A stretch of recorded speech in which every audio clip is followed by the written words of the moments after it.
Og diha ako tig video ra ko diha, pero pag human ani video pagkataod-taod naka-decide mi og mamukot na lang mi. Pero problema kay ang pukot na daot. Di siya makakuha og isda. So back to pingwit na pod mi. Kung kana akong bana, lipay kay siya guys. Nakakuha siya isda. Which is tilapia. Nag-crave jud mig tilapia.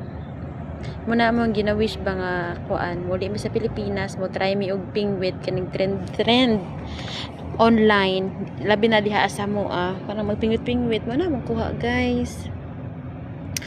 Humanda ka isda prito jud ka niya nasa mga 4 kilos ata mo kuha ni kana akong ate my eldest sister pagkakahoy lang tig survey tigmandar sa mga isda nga palayo mo diha kay ilamong pingwiton.